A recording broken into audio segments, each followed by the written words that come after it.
From Wish TV and the All Indiana Podcast Network, this is the News 8 Daily 8 Podcast, a Wish TV News 8 update. Hi, this is Hannah Mordo, and this is your News 8 Daily for Thursday, July 9th. It's going to start out to be a really nice day ahead. We're going to be in the low 90s by the end of the day. The thing is, though, we have rain headed our way. Storm chances increase as the afternoon goes on. Really, it's tonight where we're going to have those storm chances and then heavy rain tomorrow. So enjoy this morning.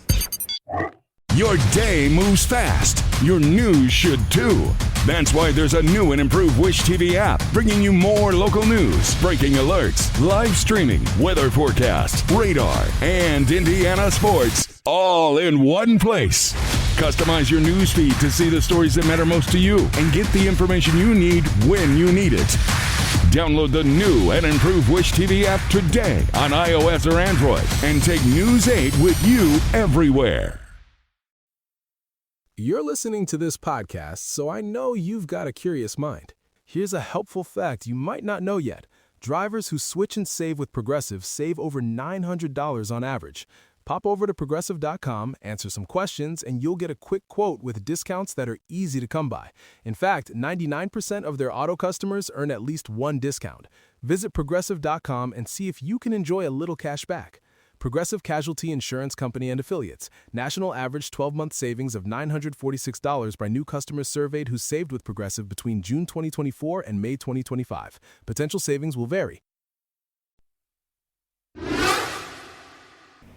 We are following breaking news. The U.S. has launched another round of missile strikes on Iran this morning as Tehran fires back at the Gulf Arab states. Attacks have continued after President Donald Trump declared the ceasefire was over at the NATO summit in Turkey.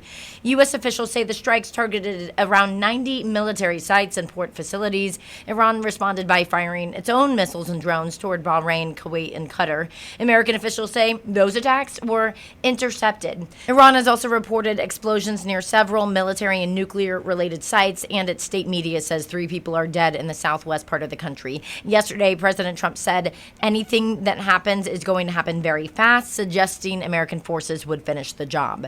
Here in the U.S., Republican lawmakers are calling on the WNBA to do more to protect Fever player Caitlin Clark. Representatives Victoria Spartz, Aaron Houchin, and Marlon Stutzman of Indiana are among those who signed a letter to League Commissioner Kathy Engelbert. Lawmakers argue that the WNBA has failed to hold players accountable for repeated physical play targeting Clark. The letter says, as commissioner, you have an obligation to ensure that every player competes in a safe and professional environment, both on and off the court, free from violence, discrimination, or retaliation.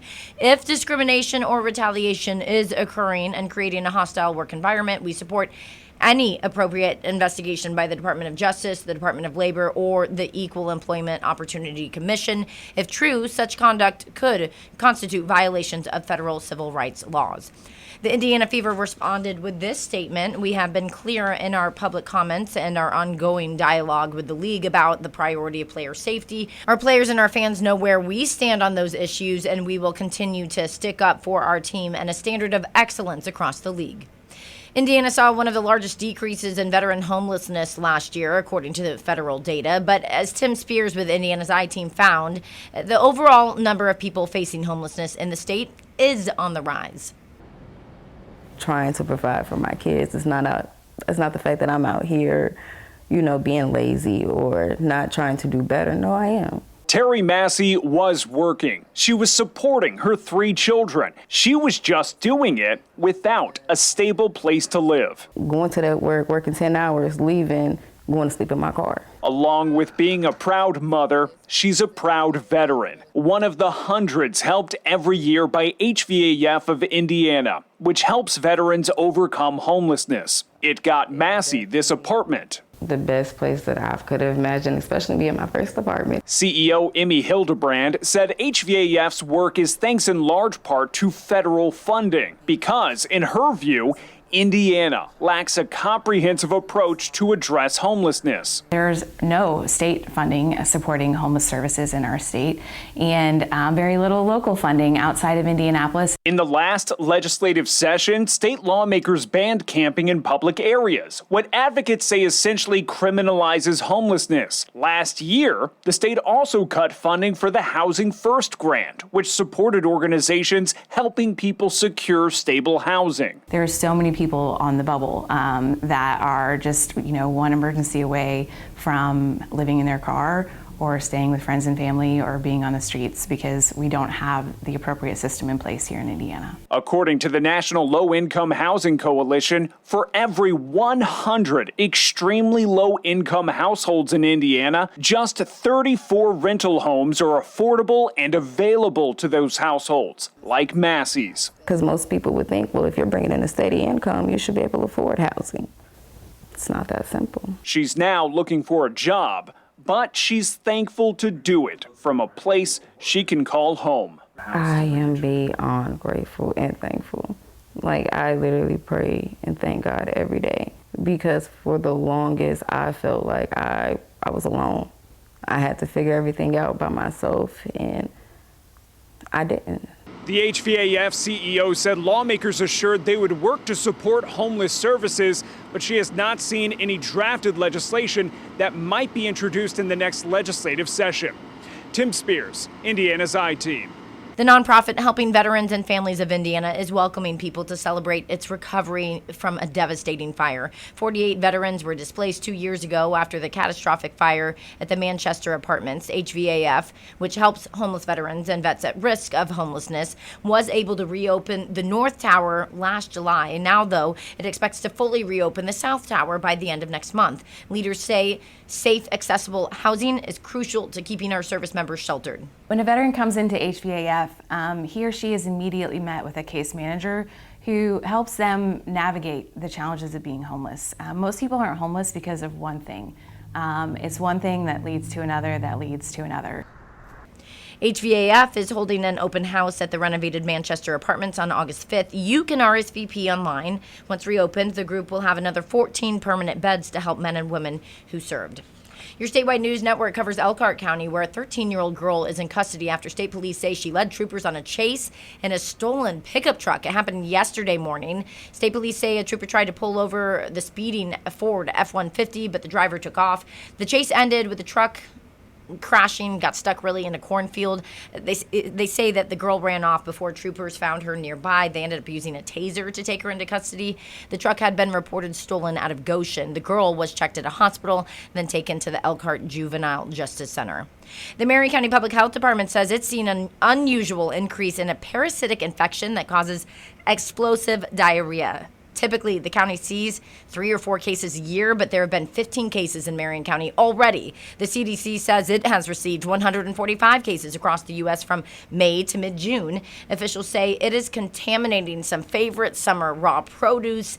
Mandy Gaither has more on how to help protect produce from parasites like this. It's not a new threat. In fact, experts say a parasite called cyclospora tends to contaminate raw fruits and veggies every summer. And right now, it's causing people across several states to have long-lasting bouts of illness. They invade the intestine, causing diarrhea, which can be watery, cause abdominal cramps, and may last for several weeks. Dr. Amish Adalja with the Center for Health Security at the Johns Hopkins Bloomberg School of Public Health says eating produce exposed to contaminated water can allow the parasite to enter the body. There have been 145 reported cases acquired in the U.S. that have made people sick in 17 states, according to the latest CDC data from May 1st to June 16th. In that time, there have been 20 hospitalizations reported and no deaths. For this particular outbreak, they haven't found the common source. Adalja says washing produce won't eliminate the threat, but can reduce the risk. Before eating, cutting, or cooking fruits and vegetables, wash them thoroughly under running water. Scrub firm fruits and veggies like melons and cucumbers with a clean produce brush, and cut away any damaged or bruised areas on produce before preparing and eating. Cooking fruits and vegetables can also lower risk. Just make sure any cut, peeled, or cooked produce is refrigerated within 2 hours. The best thing you can do is be judicious about where you're getting your produce from, washing it as best you can, and then being on the alert for any symptoms that occur. For Health Minute, I'm Mandy Gaither. We will now be able to learn more information when a child dies from abuse or neglect. It's one of several new laws that just took effect July 1st, aimed at better protecting our kids in our state. Kara Kenny with Indiana's I-Team sat down with the head of state agency tasked with implementing those changes. The Department of Child Services is a massive agency with more than 4,000 employees. We just sat down with its new director to talk about implementing these new laws. Jennifer Dorfmeyer took over as DCS director in January. It is a big change, and we are still working through the details of how it looks in practice. The agency spent months preparing to implement several new child welfare laws that took effect July 1st. You're new in this role. Do you feel any pressure to get this right? Oh, not at all, no. The director says they've been training staff on new laws, including in-person and web-based trainings. So it's a little bit more than just an email with, hey, here's the new law. Yes, very much so, yes. Kinsley's Law took effect July 1st, named after Kinsley Welty, who died in 2024 from starvation.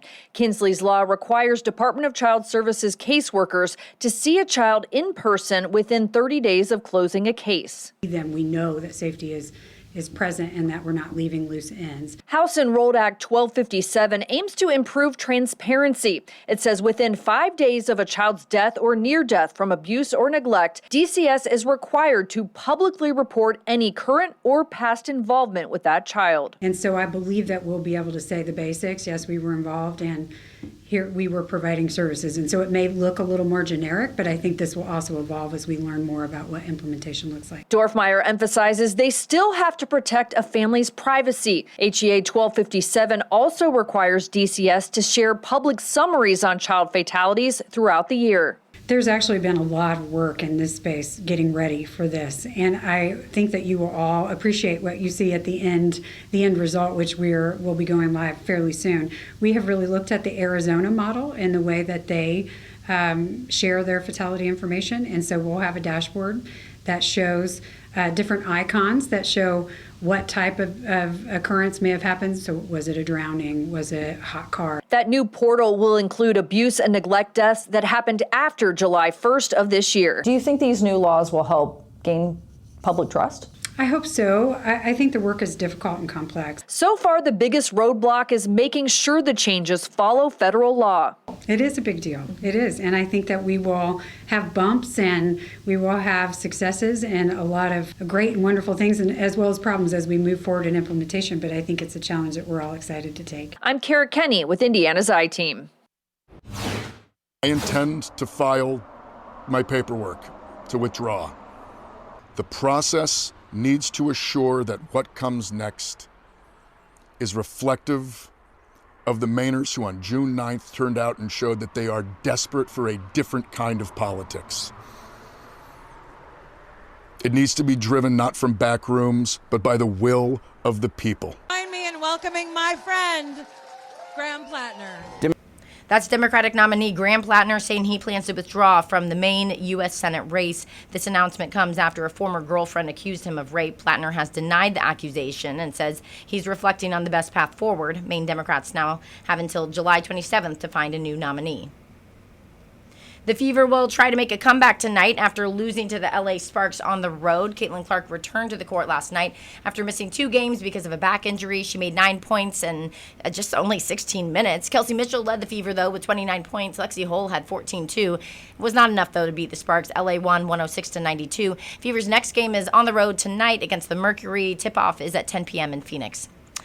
Indiana Pacers are adding some manpower to their front court. Team signed veteran free agent forward Larry Nance Jr. to a 1-year, $4 million deal yesterday. The 33-year-old played 11 seasons for 5 NBA teams, which includes the Lakers, the Cavs, the Hawks, too. Nance has averaged more than 7 points and nearly 6 rebounds per game for his career. The deal marks the Pacers' second move of free agency after they signed former 76er Kelly Oubre Jr. last week.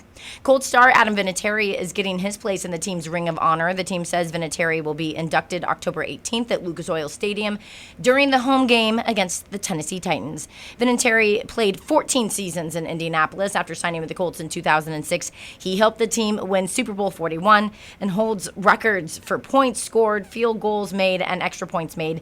Across his 24-year career in the NFL, Vinatieri became the league's all-time leader in points and field goals made. He won 4 Super Bowls between the Colts and the Patriots and is also a member of the Pro Football Hall of Fame class of 2026. He is really awesome. The Jim Irsay collection has sold for a record $105 million over 5 auctions. Organizers say it marks the largest sale in total history for memorabilia. The auction series also set nearly 30 records across 404 lots sold. The final auction ended with the sale of the original working manuscript of Alcoholics Anonymous, known as the Big Book, for nearly $3 million. The Big Book initiated the 12-step recovery movement. All of the money from that sale of the manuscript is going to be donated to philanthropic causes that Irsay supported. The Indiana State Fair is serving up 50 new food creations as part of its annual Taste of the Fair. This year's baseball-themed menu features creative twists on fair favorites like bacon jalapeno honey bun burger, butter-dipped ice cream, corn dog beer, hot Cheeto fried Oreo, and Junkyard Spam Dog. You can vote for your favorite new dish throughout the fair. The Indiana State Fair runs August 7th to the 23rd, and you can go to wishtv.com right now to see that entire list. It is pretty good, and it's even better when you get to see all of the pictures. This has been your News 8 Daily from Wish TV. I'm Hannah Mordeau. Watch us on Wish TV and wishtv.com. As a small business owner, sometimes it feels like no matter how much planning you do, there's always surprises, like an urgent, expensive repair. But here's a surprise you will like. With Progressive, small business owners save 13% on their commercial auto insurance when they pay in full. So enjoy a surprise for once. Get a quote in as little as 8 minutes at progressivecommercial.com. Progressive Casualty Insurance Company and Affiliates. Discounts not available in all states or situations. This is the News 8 Daily 8 podcast, a Wish TV News 8 update on demand. For even more, on demand and on the go. Connect with Wish TV on Facebook at wishtv.com and on the free Wish TV mobile app. Thank you for listening. And be sure to like, subscribe, and follow this podcast for updates every weekday morning on the All Indiana Podcast Network and wherever you get your podcast.